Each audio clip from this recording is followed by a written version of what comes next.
Hey everyone, and welcome to today's Explainer. I am absolutely thrilled to have you here. And a very special welcome to all our 8th grade learners tuning in today. We are setting out on a super fascinating journey to uncover the what, the why, and the how of immigration.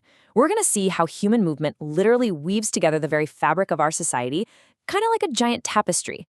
But before we get into all the definitions and the history, I want you to just take a second and truly imagine something. Imagine leaving your bedroom, your neighborhood, your friends, literally everything you've ever known. Why would someone make that kind of choice?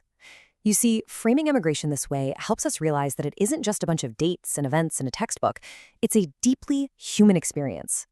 Every single number you read about represents a real family who had to make the terrifying, yet incredibly brave decision to pack up and start completely over. Okay, let's dive into this. Here's our roadmap for today. 1. A nation of nations. 2. Push and pull factors. 3. The history of immigration. 4. The biblical perspective. And 5. Education and morality. Section 1. A nation of nations. How immigration shapes society. So, the United States is fundamentally a nation of nations. From the earliest settlers arriving on ships way back when, to modern-day newcomers flying in from across the globe today, this country has been entirely shaped by diverse groups of people coming together. And you know what? The reasons people moved centuries ago are exactly the same reasons they move today. They're escaping war, seeking safety, or simply trying to find a better job to feed their kids. And when immigrants arrive, they don't show up empty-handed, not at all. They bring essential skills, beautiful traditions, and totally fresh perspectives that deeply enrich their new communities. Let's move to Section 2 and see how this builds push and pull factors, the mechanics of human movement. To really understand how global migration works, we've got to look at the mechanics under the hood. First up, we have the push factor. Now, a push factor is a condition that literally forces people to leave their home country. Think about the word push. It's an active, often aggressive force driving you away. Just imagine the absolute devastating hardship required to force a family right out of their homeland.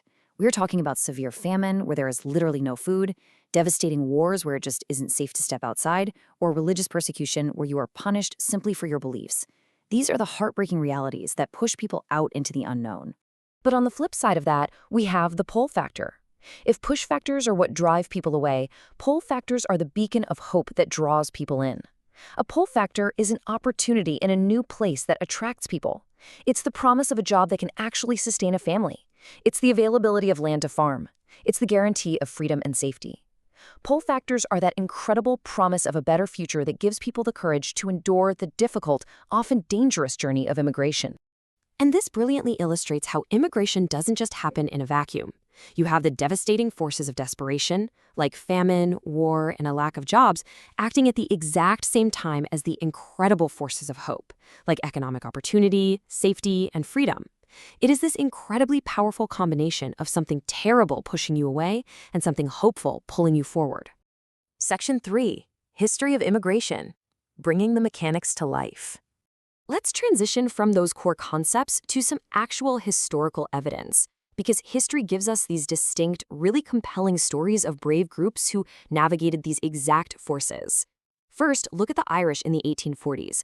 Their major push factor was the devastating potato famine, widespread starvation, and their pull factor, the promise of work opportunities in the United States just so they could survive. Next, we have German immigrants. They were pushed out by religious and political persecution, desperately seeking a place where they could live freely. They were pulled to the American Midwest by the promise of rich farmland and, most importantly, freedom. Finally, Chinese immigrants faced severe economic hardship in their home country, a really strong push factor. And what pulled them? The California Gold Rush. They were drawn by the chance for massive economic success and a totally fresh start. So, to summarize our historical findings with a bit of energy here, push factors drive people away, and pull factors attract them. Simple enough, right? But here is the most crucial insight of all. Immigration patterns follow global events. Immigration isn't just random. When a war breaks out, or a famine strikes, or an economic boom happens somewhere in the world, human movement directly follows. By tracking migration, we're actually tracking the major events of world history.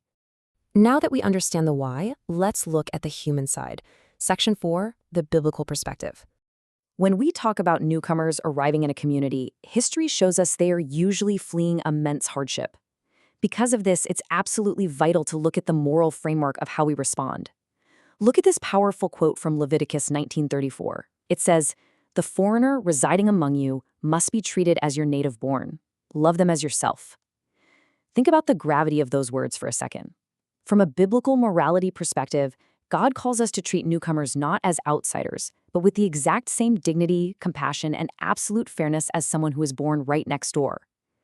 Communities are called to welcome newcomers with profound respect and to recognize the immense value they bring to the table.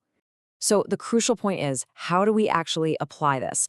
I really want to challenge you right now. How can we show kindness and fairness to people who are brand new to our community?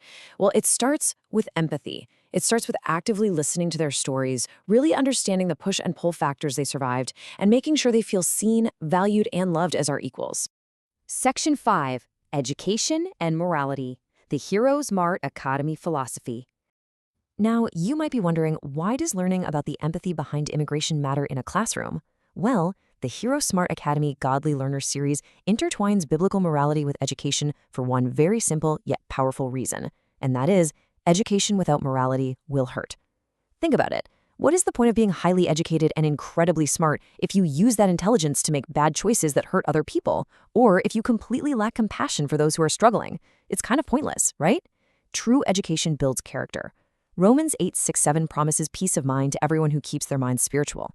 When we combine our academic learning with a moral, compassionate spirit, like learning to love the foreigner as ourselves, we don't just become smarter, we gain true, lasting peace of mind.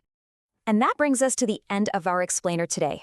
Here is your homework challenge. I want you to define push and pull factors in your own words. And then answer this.